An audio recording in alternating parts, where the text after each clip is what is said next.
Hello दोस्तों, तो मेरी कहानी आंसू पश्चाताप के दूसरा भाग आ चुका है। प्रकाश चुपचाप भूत बनकर खड़े खड़े उसकी बातों को सुनता रहा और सुनते सुनते अपनी बीते लम्हों में खो गया। हेलो प्रकाश जी, हाँ आप कौन? मैं सदर हॉस्पिटल से डॉक्टर आनंद बोल रहा हूँ। हाँ डॉक्टर साहब, क्या बात है? जी, आपका दोस्त राना का एक्सीडेंट हुआ है। वह हमारे यहाँ इमरजेंसी वार्ड में ज़िंदगी और मौत के बीच जूझ रहा है। आप जल्दी से जल्दी यहाँ पर पहुँचें। डॉक्टर की बात सुनकर अनन फनन में मैं जब हॉस्पिटल पहुँचा तो उसके बेड के पास कल्पना अपनी बेटी निक्की के साथ पहले से मौजूद थी। घंटों बाद जब राना की आँख खुली तो वह मेरी तरफ देखकर रोने लगा। मैं भी अपने आंसुओं को नहीं रोक पाया।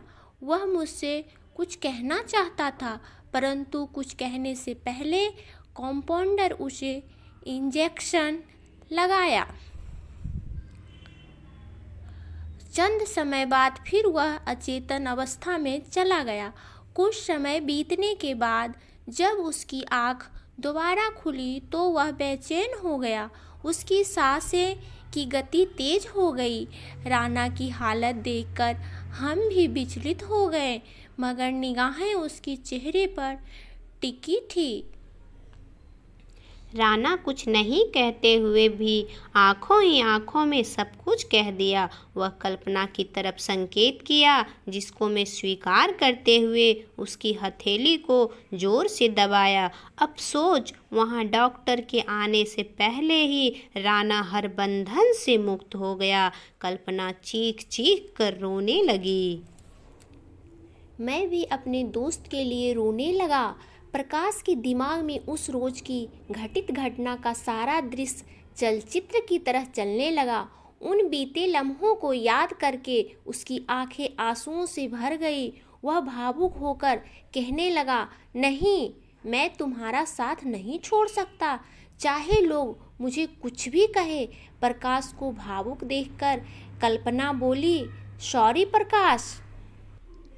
फिर बनारस सागर के तट पर उपस्थित हनुमान मंदिर में बाबा मिश्री दास जी महाराज नित्य की तरह पूजा अर्चना करने के बाद आरती करने लगे और कुछ भक्तगण घंटा घड़ियाल बजाकर सुर से सुर मिलाकर उनके साथ आरती बोलने लगे, जिसकी धुन गुंजित होकर समुचित वातावरण को भक्तिमय बनाने लगी। दूर दूर तक फैला हुआ बनारस सागर झील का स्वरूप ले रखा था, जहाँ हर शाम लोग घूमने के लिए आया करते हैं। उसके किनारे पर ऊंचे ऊंचे मिट्टी के टीले और हरे वृक्षों की मौजूदगी उसकी शोभा में चार चांद लगा रहे थे।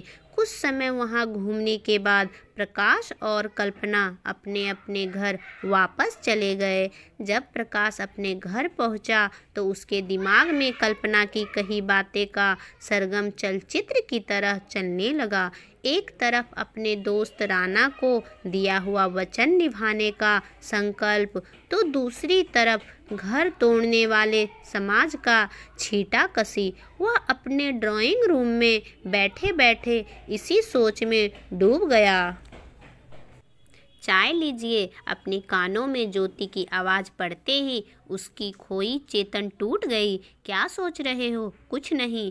ऐसा लग रहा जैसे तुम किसी बात में खो गए हो। नहीं ज्योति, ऐसा कोई बात नहीं है। कहाँ गए थे? तुम्हें क्या बताऊं मैं कहाँ गया था? क्यों मुझे नहीं बताओगे तो किसे बताओगे? यह तुम क्या कह रही हो? तुम्हारे सिवा मेरा कौन है, यह तो तुम ही जानती हो। क्यों तुम्हें मुझ पर विश्वास नहीं है? क्यों नहीं? अगर तुम पर विश्वास नहीं होता तो धर्मदास की बेटी तुम्हारी पत्नी कैसे बन जाती? अरे वाह! और नहीं तो क्या। बहू आई माँ जी। अपने कानों में अपनी सासू माँ की आवाज़ सुनकर उसके पास पहुँची। कहिए माँ जी। अब खाना लगाओ।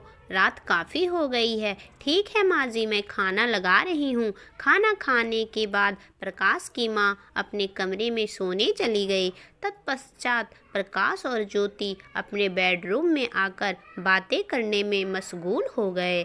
ज्योति को कब नींद लग गई उसे पता भी नहीं चला।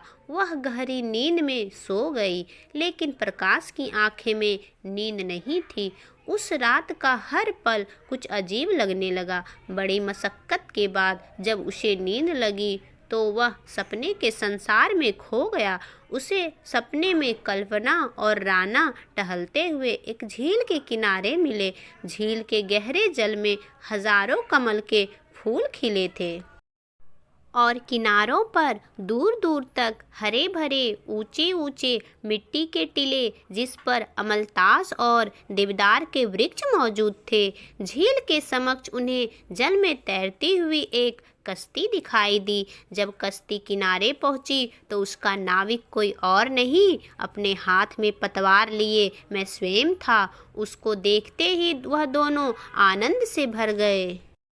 आओ राना, आओ मेरे साथ मेरी कश्ती में बैठो। तुम दोनों को मैं उस पार ले चलूँगा जहाँ प्यार और दोस्ती है, नफरत नाम की कोई चीज़ नहीं। मृगों का झुंड, पक्षियों की उड़ान, फूलों की वाटिका जहाँ तुम देखते रह जाओगे।